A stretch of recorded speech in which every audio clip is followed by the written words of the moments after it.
What's up, you guys? Welcome to my channel. I'm Kat, and in today's video we are going to be doing something different today. I'm headed to Lowe's this morning so I can show you guys what I do exactly when I buy plants from big box stores. So I'm really excited to do this video for you guys. It has been requested by a couple of my subscribers, so I wanted to deliver. Anywho, there are a number of things that I do at Lowe's or any big box store, and then there are a number of things that I do when I get home. I will walk you through the entire process. So let's get this plant video started. First plant I saw is this Raven ZZ for $19.98. So what I would usually do is I would just look at the leaf, see if I spot any pests on the front of it or the back of it, see what the condition is of the plant itself as well as the soil. Kind of touch the soil to see how dry or how wet it is, because sometimes these plants can be overwatered or underwatered, so you kind of just want to know what you're getting yourself into. Look in the soil to see if you find any bugs. I found a lizard one time in the soil in a Lowe's plant.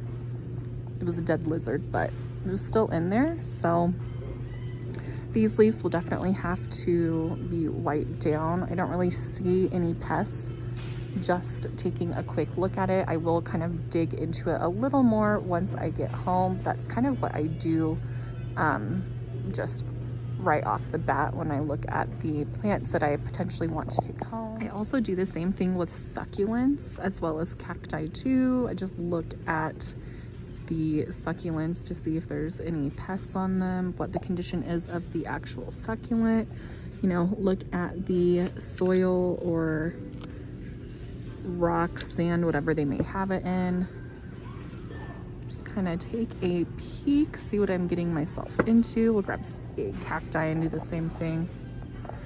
So I would do the same thing with the cacti. You can kind of see that this is pretty dry because the soil is all bunched up and hanging off of the sides of the container, but usually you don't need to water cacti as much as you think you would because they are a desert plant, so they are used to not being watered in their environment. You can kind of do the same thing with the orchids too. Take a peek at the moss that it's in, feel to see how wet or dry they may be. Take a look at the leaves, see if you see any sort of pests on the top or under as well too. See how the flowers are, if they're blooming or they're about to bloom. They've already bloomed, like this one. And then same thing with a snake plant. Definitely want to check this guy. The snake plant soil can usually be a little more on the dry, and it'd be okay just because the snake plant thrives on being ignored basically. But right off the bat there is some gnats in there. I just saw a couple crawl out, and sometimes too if you shake the plants the bugs will kind of like come up off of them, so you can always do that to make sure that, or to see if there are any pests on the plants. In the last clip, you just saw what I do when I go to a big box store like Lowe's, Home Depot, Walmart, King Soopers, wherever it may be. Basically anything that I do in order to determine if I want to take that plant home, what I'm getting myself into, just so I know what I may need to do once I get home. Anyways, so I talked about looking at the leaves, I talked about looking at the soil. As far as the leaves go, definitely look on top and look under. Soil, kind of peek through it, kind of brush it back and forth. You can shake the plant as well too to see if any pests fly up or crawl up. Now that I'm back home, I actually did pick up a plant. However, I did not pick up a plant from Lowe's, where I filmed that first half of the video. I actually went to King Soopers later on that day and stopped and looked at their plant section because I just didn't really see anything at Lowe's that I wanted to have, that I wanted to add to my collection. And yeah, so I picked up a plant. Let me show you what I got. I got a second True, BI. So now that I have it home and I've taken my first look at this plant, the first thing I do when I get the plant home is fill the soil. Do I need to water it? Do I need to let it dry out a little more? It really goes either way. Some plants that I've gotten from Lowe's, from Home Depot, from the big box stores will be super, super wet, and you shouldn't water them for a few days, just like let them dry out. But then like this one was pretty dry. So I immediately got home and watered it. I've already watered it. So that is something that we don't have to worry about. You can definitely do the finger trick. See if any soil is sticking to your finger. You know, put your finger a couple inches down, see how the soil feels there. I use one of these to see whether the plant is dry or wet, or if it's good. I've used this since day one. So as far as watering goes too, I will take the nursery pot out of the potter and I will completely soak it to where the water runs through the bottom of the nursery pot, you know, let it drain out completely. Of course, that's if the plant needs to be watered. If you fill the plant and it doesn't need to be watered, it's pretty damp, I would just let it dry out like 2 to 3 days in the environment that you're planning on putting the plant in, so it can start acclimating, start adapting to the environment that you want to keep your plant in. This one is actually in the kitchen right now. My kitchen gets a medium to bright indirect light, and the area that he specifically sits in is more of a medium area. It is kind of higher up. It's not right next to a window. However, it is between a west facing window and 2 south facing windows. So it has good light coming from both directions. I don't have any lights on right now in my kitchen as I'm speaking to you guys. This is all natural lighting. So my kitchen is pretty great for natural lighting, and so I don't really have to worry that it will be in the wrong lighting environment. A lot of my plants here tend to thrive in the kitchen because of the lighting, and obviously the humidity levels are quite a bit higher in the kitchen rather than they would be in like the living room. Kitchens just tend to have more humidity and they hold moisture a lot more. So now that we have our plant watered, I'm gonna take a look at the leaves, you know, right on top of the leaves, kind of in that crevice of the middle of the leaf, and then on the back as well too. I don't see anything right off the bat now that I'm taking a closer look at everything. It really does look pest free. However, it looks like there is a little dust, which is pretty common from just like packing. So I'll definitely go over the leaves and wipe them down. But as far as pests go, I really don't see anything on the leaves. I don't really see any yellowing to the leaves, so there's nothing going on deeper with the roots. I did shake this at King Supers and I didn't see any pests come out from their hiding spots, and I didn't see any gnats fly out. And even if there were,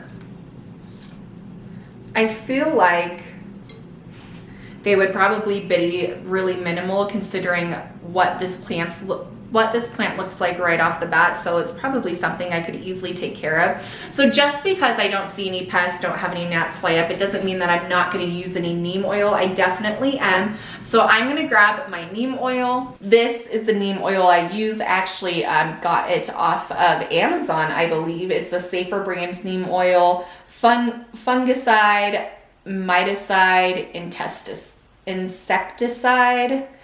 And I am going to spray this all over the soil. Now, I know, and I've been told to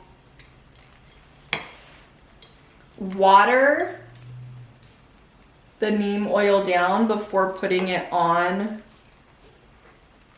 your soil or your plant leaves. And I definitely do half neem oil and half water for the leaves, but as far as the soil goes, I will just put it directly onto the soil. But now that I have that sprayed all on the soil, I'm gonna take my mixture. And then I'm gonna spray all of this on the leaves. And this is something that I will do every few months as far as the neem oil mixture goes, and just the full-on neem oil. And then I will usually just take some sort of towel, and then I will just wipe down the leaves until they are clean. Wiping down the leaves is crucial. If there is dust built up on the leaves, your plant will not properly photosynthesize. So wiping off the dust to keep it clean will help with the growth. Also too, if dust does build up, it's easier for pests to stick. If there are any pests, it is easier for your pests to hang out on the leaves because they kind of like stick to the dust. I also quarantine my plant, which is I put it in the environment that it needs to, just away from any other plants. I definitely want to make sure any of my new plants are not touching my older plants, because just in case it does have a pest, sometimes pests can crawl from one plant to the other, and I don't want to spread that pest on a new plant to my old plant. It's just, I don't care to play that game, so that's what I do. I quarantine my plants in the environment that it needs to be after putting the neem oil in the soil on the leaves. That's just what I do. So now that we have the leaves clean, back and front, the soil's all prepped, I'm going to stick this in the environment that I want it to be in. And like I said, I'm in it. This will be in my kitchen, so it's going to be in more of a medium to bright indirect light area, because I have that west facing bay window, and then I have a couple south facing windows on this side, so I get plenty of natural light. This is where that plant is going to be. After about 2 weeks, you should notice if your plant has completely adapted to the environment it is in, and if it's doing well. Common signs that you can see that it's just not doing well is drooping leaves, any yellowing to the leaves that might represent a fungus. So there's a lot of different things that you could definitely look for to make sure that your plant is thriving in the environment that you have it in. But that's what I do. I definitely keep a close eye on my plants that I get from big box stores or nurseries for that matter. And this stuff does apply, these steps do apply to nurseries as well, any nursery plants that I get as well too. I see that most of the time nurseries tend to take care of their plants a little better than most big box stores, but it doesn't mean that you might not have a fungus eventually, or there might not be a pest in the soil, you know. So you definitely want to apply these steps to any nursery plants as well too. But this plant is good to go. I can't wait to watch it grow. Trubias are seriously some of the most beautiful plants I've ever seen. I just love the texture and the color of the leaves.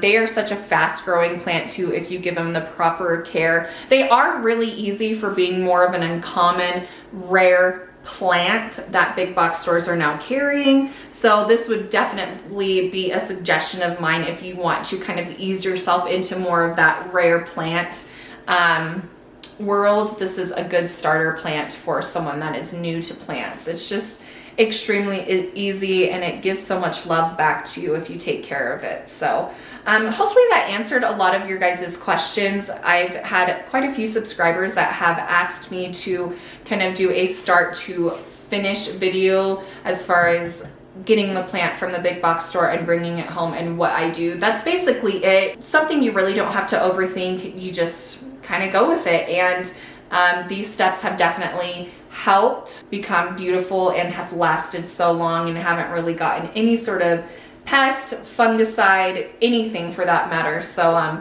yeah, I hope you guys enjoyed this video today. Do not forget to like and subscribe. I will always have new plant videos out on Mondays and Thursdays now. I'm stepping it up to 2 weeks. I've just been coming out and I've just been filming so much planty content lately that I want to share with you guys. And I thought, why not start uploading 2 times a week now with that planty content. If you guys have any suggestions for any other videos that you'd like to see, let me know in the comments. And yeah, I hope you guys enjoyed this video. Give this video a like if you love truvy eyes just as much as I do. Thank you guys so much for watching. I will see you in the next one. Bye guys.